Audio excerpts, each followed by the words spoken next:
Lain niyang kulit, tsak ika'y mapapaibig. Ang bibi mo at ang bibi ko. I love you! Love you, pare. Bibo!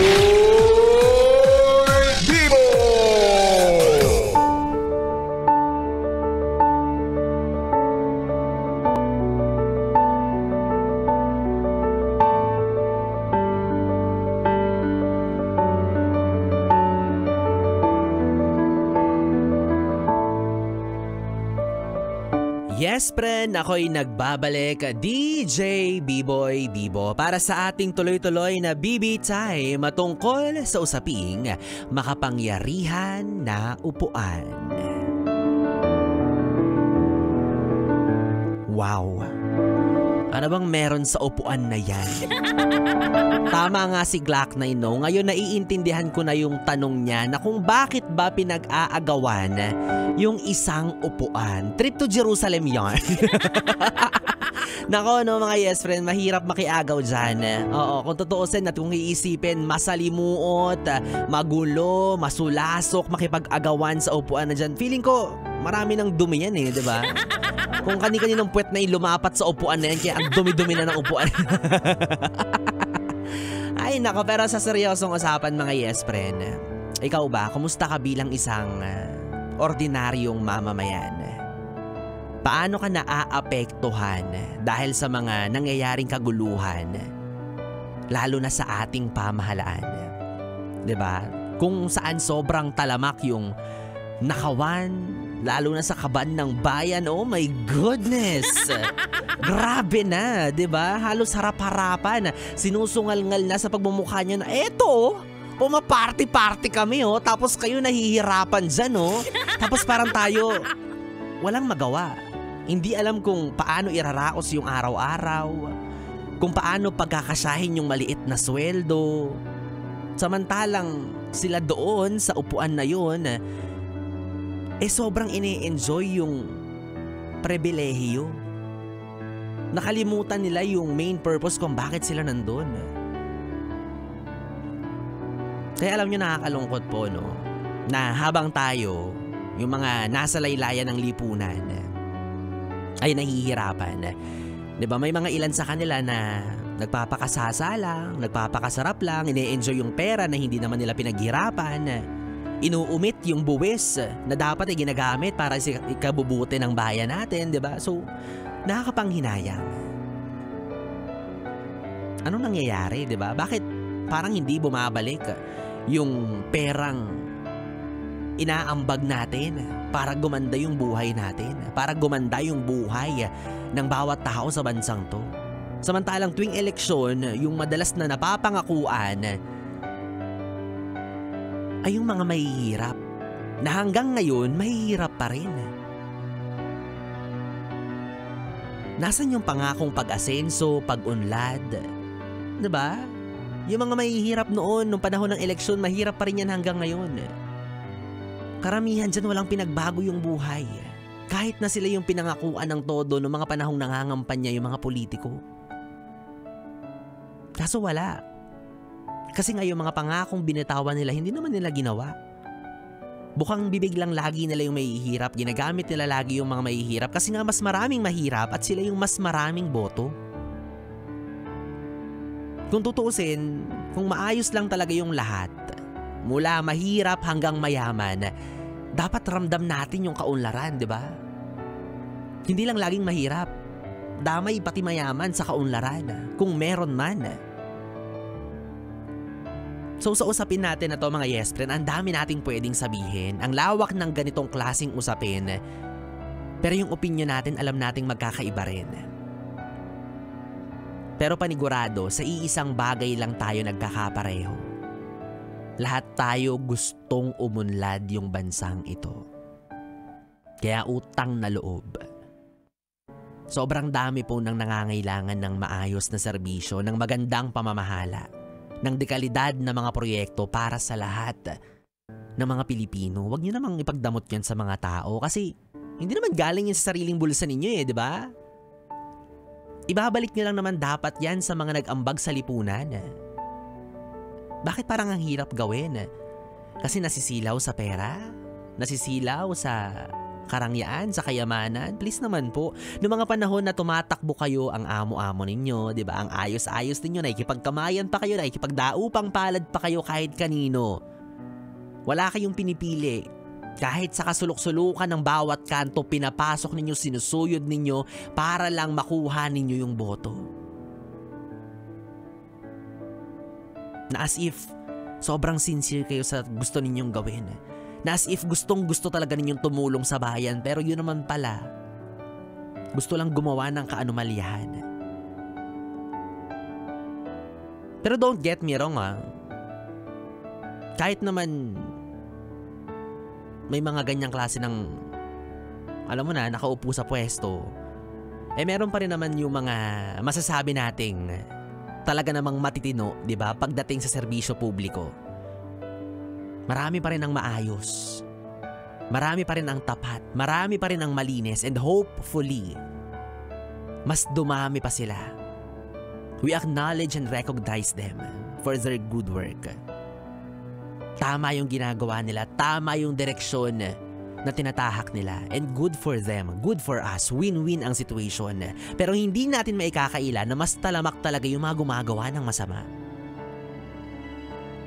At kung gagawa man ng katiting na kabutihan, anong ginagawa nila? Diba? Ipagduduldulan pa yung mukha nila tapos merong malaking pangalan. Naakala mo naman talaga sa kanila galing lahat-lahat ng ginastos. Naakala mo naman talaga tayo pa yung may utang na loob. Utang na loob ba namin yun? Hindi ba trabaho naman nila yun? Hindi ba sa amin naman or sa atin naman talaga galing yung pera? Tapos kukupitan pa? Gawin nating simple yung usapan. Ikaw bilang isang ordinaryong tao, payag ka nun? Pera mo? Gagastusin pang kasino? Gagastusin pang bili ng kotse na bago? Ng bahay na magarbo? Na halos galing sa buwis na pinaghirapan mo? Unfair yun kung iisipin. Hindi tama. Hindi ethical. Hindi professional. Kaya ikaw kung halimbawa mayroon kang isang negosyo, payag ka nun, ninanakawan ka ng empleyado mo, okay lang yun sa'yo? Kahit harap-harapan? Trabaho nila ang maglingkod simula't sa pool, alam nila yon. Tayo ang, sabi nga nila, di ba? Tayo ang boss nila. Tayo ang nagpapasweldo. Pero parang mas nalalamangan tayo, di ba? Parang hindi natin nararamdaman yung ginagawa nilang serbisyo. So para saan pa? Tayo naghihirap tapos sila lantaran kung magyabang ng sarap, di ba? Talagang binavlog pa minsan.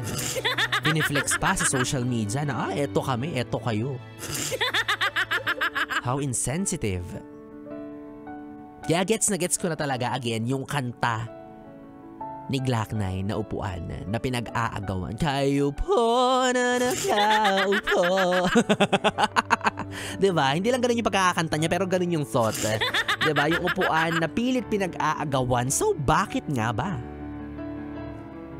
Sino ba namang tao na mapayapang namumuhay ang gugustuhing manilbihan kung wala naman siyang malalasap na karangyaan? Sabihin na natin na, mabuti lang talaga ang kanyang kalooban. Gustong-gusto lang talaga niya yung may pinaglilingkuran. Okay, given. Pero mag-iiba kaya ang usapan kapag sinabi natin na mababawasan yung ibibigay sa'yo or mararanasan mong kapangyarihan? Buo pa rin ba yung loob mong maglingkod kahit wala ka ng makukuhang sahod? Diba? Kaya yung pinag-aagawan kasi may something silang napapala dyan. More than their salary. More than sa sweldong kinikita nila buwan-buwan. Diba? Ang laki kaya ng sweldo ng mga politicians. Ano? Diba? Although mahirap yung trabaho, pero hello, mahirap din naman yung mga trabaho ng mga ordinaryong Pilipino. Mas mahirap pa nga kung minsan at madalas. Diba? Yung mga nagtatrabaho sa kalsada, sa mainit na lugar, yung mga pinipilit magtrabaho ng matino, ng tapat, ng maayos, ng marangal. Pero kakarampot lang yung sinisweldo. Samantalang kayo, ang laki-laki na nga ng sweldo ninyo, kumukupit pa kayo? Grabe naman ang kapal ng fes. Grabe naman ang kapal ng foundation. Diba? Yun na nga lang gagawin ninyo eh. Sumisweldo na kayo ng malaki, ang gagawin nyo na lang, ibalik sa taong bayan yung mga dapat at deserve nilang serbisyo. Deserve nilang proyekto. Nahihirapan pa kayo? Bare minimum pa yung binibigay ninyo? So again, gawin nating 50K, yung pinakamataas na sweldo ng politiko. Tanggalin mo yung kakayahan niyang humawak ng pera ng tao. Marami dyan for sure bibitaw. Marami dyan for sure susuko. Marami dyan iiwan yung pwesto. Aanin ko naman yung upuan na yan. Aanin ko naman yung pwesto na yan. Wala naman ako mapapala masyado dyan. Diba? Kaya lesson din ito sa atin, no, na wag nating itolerate. Bilang ordinaryong Pilipino, bilang isang mamamayan na bumuboto, may kapangyarihan tayo eh. Nasa atin din talaga yung desisyon.